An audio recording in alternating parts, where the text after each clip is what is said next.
When you think of Capcom's Street Fighter franchise, you might think of throwing out fireballs and uppercuts whilst playing as unbelievably strong martial artists in the arcade, but the release of 2016 Street Fighter V saw a dramatic shift in the series' release schedule. Older games like Street Fighter II were released in the arcades first, then on home consoles later. The same occurred with Street Fighter III, Street Fighter IV, Marvel vs. Capcom 2, etc. After the decline in the arcades in the mid-2000s across most of the world, and with games like Marvel vs. Capcom 3 missing out on the arcades, what compelled Capcom to release a polarizing and often trashed game like Street Fighter V in the arcade years after launch? And how does it hold up? We're in this together as we uncover the often forgotten arcade port of Street Fighter V, titled Street Fighter V Type Arcade. Let me tell you 3 facts about this game that might sound surprising, but believe me, I'm not making these up. Firstly, this is a Street Fighter game that was only released in Japan. Secondly, it's an arcade cabinet that doesn't allow anyone else to locally play with you side by side, like how most other arcade fighting games work. And thirdly, the machine features USB ports for you to plug in your own controller or fight stick to use. I'm going to separate this video into 3 major parts. First off, we'll have the offline functions, then we'll dive into the online functions, and finally we'll touch on those 3 points in more detail. Offline mode in Street Fighter V Type Arcade is your standard fare for modern fighting arcade games. You can choose to either play in arcade mode against the AI for 8 stages straight, or hop into practice mode where you can practice against a training dummy of your choice for 6.5 minutes with access to the regular pause menu. Training mode is just the regular training mode taken directly from the home versions of Street Fighter V Arcade Edition, so there isn't that much to say about this mode. Arcade mode is also the standard fare. Its first release was based upon Season 3 of Street Fighter V, so the original release had no Poison, Gil, Lucia, Seth, E-Honda, etc. Unfortunately for me, my main in Street Fighter V is Seth, so for now, I'm just going to use Ken since I love bad haircuts. While I can't play Street Fighter to save my life, I actually found this mode to be pretty easy compared to other games like Super Turbo and Third Strike. For my first try of arcade mode, I picked Ken, and using what limited knowledge of Street Fighter V I possess, I was able to blitz through the arcade mode without any hassle and even fight the secret boss, G, early on. Secret bosses in Street Fighter like Akuma, and Akuma always provide players with a beastly challenge, but I was able to wipe the floor with G on my first try without even having to look up the secret requirements to fight him. After this, we beat the real final boss, and Bison, who isn't any harder, and that's it.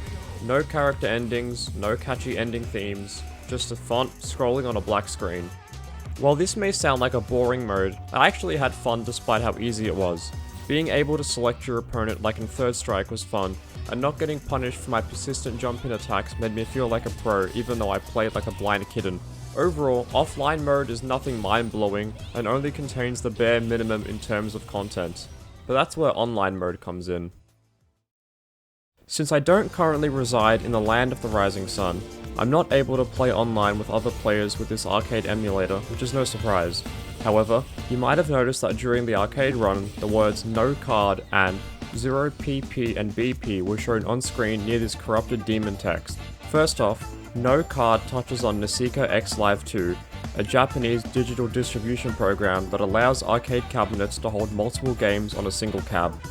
The card part refers to Nasika cards, which track your stats across games and let you purchase new costumes and colors for your favorite characters in-game. Street Fighter V Type Arcade also lets you link your Capcom Fighters Network, or CFN, account to the machine so you can transfer your PS4 or PC stats from the home versions to the arcade version. But that's not all, because the game also allows the use of amusement IC cards, which is like a Nasika card, but they were made by Konami, Namco, and Sega in partnership.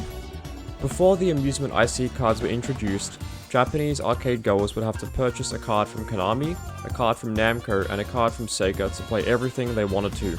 Now, the 3 companies' games operate under this one unified card that makes it easier for arcade fans to do whatever they want. Street Fighter V Type Arcade is the first Japanese arcade game in history to allow the use of these amusement IC cards whilst being on a Nasika machine.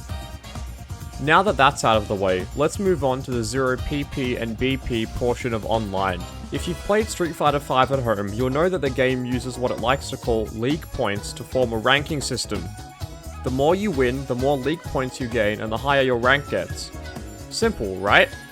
Well, the ranking system found in Type Arcade is literally the exact same one found in Street Fighter 4. PP refers to player points, and these reflect how much you've won overall with any character.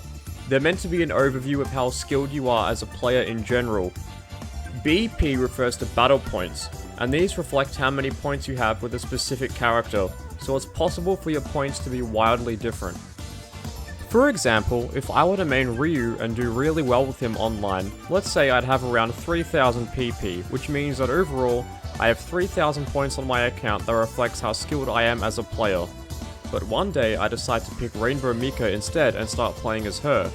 Because this is a completely new character, I could have 3000 player points but 0 battle points, a harsh disconnect in the number of points I have tied to my account. During my research, I couldn't find a reason as to why the ranking system was changed. I scoured through press kits, Reddit videos, YouTube videos, etc., but I couldn't find anything concrete.